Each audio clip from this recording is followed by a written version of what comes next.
喺今集開始之前，希望睇緊呢條片嘅朋友，如果你中意今集嘅內容，希望你訂閱我哋頻道同按個 like 以作對我哋嘅支持。該好，我又嚟到長毛簡易教室啦，話明簡易啦，今集梗係做啲簡單嘅噶啦。而家見到台面上面有兩個椰菜花啦，即係幾個 cauliflower 啦。咁好明顯，今集我哋整 cauliflower 嘅 cauliflower， 大家通常最常食嘅都係西餐嘅 side dish， 即係薯菜，又或者可能 cauliflower puree 啦。其實 cauliflower 都可以用嚟打湯嘅。今集椰菜花湯。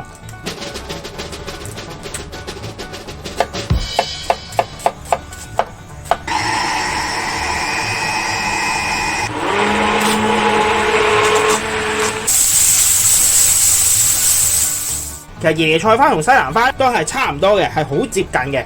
但係椰菜花佢其實係好容易有啲蟲蟲喺入邊嘅。呢啲佢同西蘭花唔同，西蘭花係可以一粒粒葉咁樣打開，椰菜花就冇辦法啦。你冇可能將佢逐粒逐粒咁擘開，切開晒之後，我哋用醋浸一浸佢，希望將啲蟲蟲浸翻出嚟。因為醋其實亦都有少少殺蟲蟲嘅作用嘅，同處理西蘭花嘅方法係一樣嘅，都係先反轉，我哋由後邊切嘅兜圈，逐粒逐粒切佢出嚟。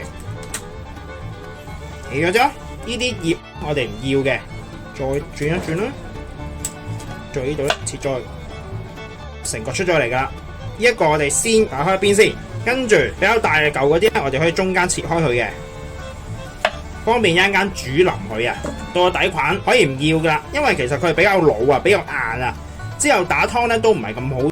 會好多纖維嗰啲嘅，可以直接掉咗得噶。比較嫩嘅菌嗰 part， 我哋可以切咗佢嘅，一樣可以用嚟打湯。加入5 gram 嘅白醋，浸佢大約半個鐘頭嘅。然後我哋會需要一個洋葱，就咁將佢切條就可以噶啦。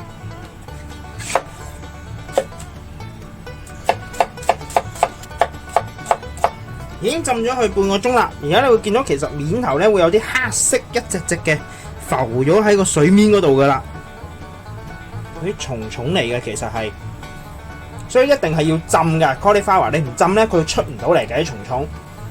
之後我哋就倒晒所有水去，再沖一沖就可以開始煮噶啦。可能有部分 cauliflower 變咗黃黃地啊，變咗黑色，把刀批咗佢得噶啦。呢度就係我哋主要嘅材料啦，你會見到 cauliflower 啦、洋葱，呢一個係 cream 嚟嘅。另外我哋會有少量 cauliflower 留翻起去嚟做裝飾用嘅牛油。我哋另外會有雞湯，先落油，落多少少唔驚嘅，因為洋葱同埋 cauliflower 一陣間都會索油索得好勁嘅。落埋嚿牛油，先用細火煮溶咗牛油先。牛油溶晒之後，落晒所有洋葱，炒到佢軟身，唔需要炒到上色。所以你哋可以用中火或者中細火嚟炒都可以嘅。炒軟咗之後，落晒所有椰菜花，繼續保持住係中火。啲椰菜花索晒所有油之後，我哋就開始落雞湯，落埋個 cream， 攪勻佢，之後可以落貪草。一粒係 nutmeg 嚟嘅，即係叫肉豆蔻，唔係人人中意佢陣味，佢係一種獨特嘅香味嘅。有奶類嘅嘢，我哋都會落啲 nutmeg 落去嘅。市面上有兩隻，一隻好似而家手上呢隻圓粒啦，另外一隻就粉狀嘅。粉狀擺得耐佢走嘅啲味。圓粒點用呢？我哋就會用個刨佢落去嘅。圓粒保存味道方面會好啲嘅，先刨半粒落去，增加翻啲香味。兜一兜勻佢。呢個時候我哋開翻大火，先煲翻滾佢。滾咗之後轉細火，等佢先燜半個鐘就可以噶啦。半個鐘啦，跟住我哋熄火，然後開始嚟 blend 佢。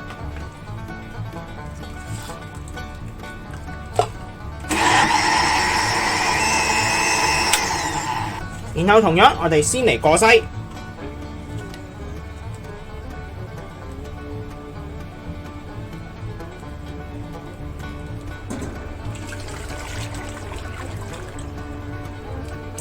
先煲翻滾佢先，有一滾啦，轉做細火，等佢慢慢燒嚟，大概半個鐘，或者 reduce 佢1/3左右就可以噶啦，差唔多啦。而家可以落啲鹽，調一調味，熄火。個 cauliflower soup 咧亦都完成咗啦。但係如果就咁 serve 咧，可能會覺得有少少寡，可以加多少少顏色落去嘅。首先抽部分出嚟，加黃薑粉落去，然後 blend 勻佢。如果顏色覺得唔夠黃，可以再加多少少。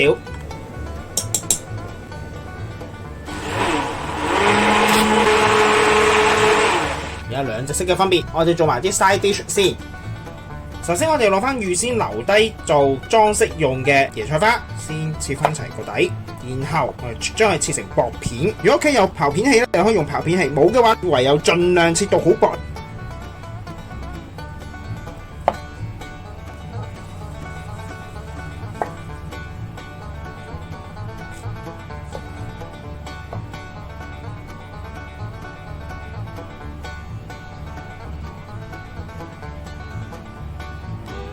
先約莫搭一個圈出嚟，然之後將佢擺落去個焗盤嗰度。之後喺上邊加少少芝士。我哋今次咧會用兩隻嘅，第一隻會係用 Emmental 嘅，呢隻碎嚟嘅。另外我哋會落多一隻 Parmesan cheese 嘅。首先喺上邊落少少 Emmental 先，盡量冚晒成個面要，因為我哋希望可以芝士令到而家我哋呢幾塊 cauliflower slice 咧可以黐翻埋去做一塊嘅。然後我哋喺上邊刨多少少 Parmesan 落去。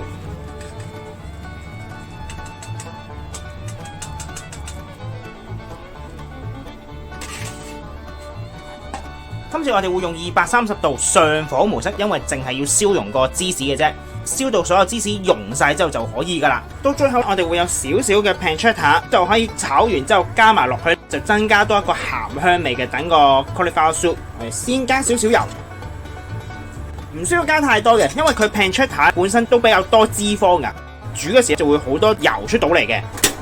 買嘅話就可以買我呢一款切好晒粒嘅已經，因為佢有啲 pancetta 咧係一條嘅，翻嚟自己要切。平啲嘅我哋呢啲就一買就有2 pack， 我哋用咗一半1 pack 先嘅。油溫熱咗之後落晒所有 pancetta 落去，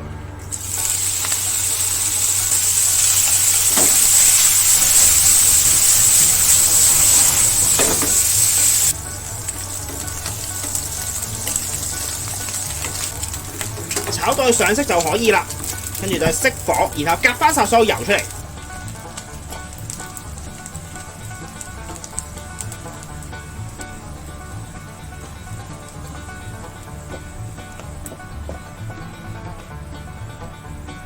然後我哋先到去隔一隔啲油先啦。當你個 cauliflower 片焗到咁樣就可以噶啦，微焦得噶啦。最後我哋就可以嚟擺盤啦。我哋先一直碟我哋落大約一半嘅原味 cauliflower soup 先，然後我哋喺中間位落黃色嘅 cauliflower soup，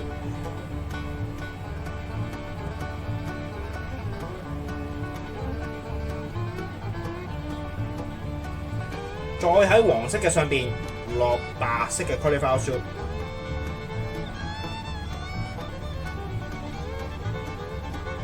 佢就自然將佢推開咗啦。我哋就可以落 pancetta。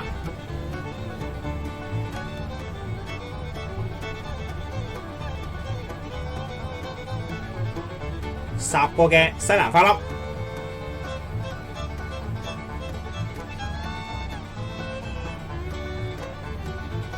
最後就係我哋嘅芝士 cauliflower chips， 搞到2塊發包俾佢，加少少黑椒粒。呢一道 cauliflower soup 亦都完成咗啦，咁希望大家中意啦，我哋下集再見，拜拜。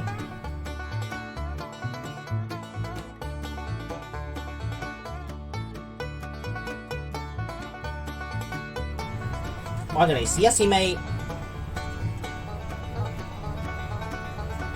個 cauliflower湯本身係唔會點樣有味嘅，但係加埋個 pancetta 之後，佢會多一陣鹹香味，同埋加上我哋有少少嘅 cauliflower 粒喺入邊，會增加翻個湯嘅咬口。試埋嗰個 cauliflower chips，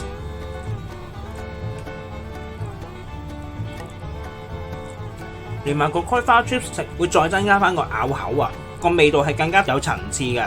今集亦都差唔多啦，多謝各位收睇。詳細食譜我哋會上傳喺 Facebook 專頁嗰度，有興趣嘅話可以上去查閱。另外，如果中意我哋頻道嘅話，希望可以訂閱我哋頻道同按個 like， 以作對我哋嘅支持。希望大家中意啦，我哋下集再見，拜拜。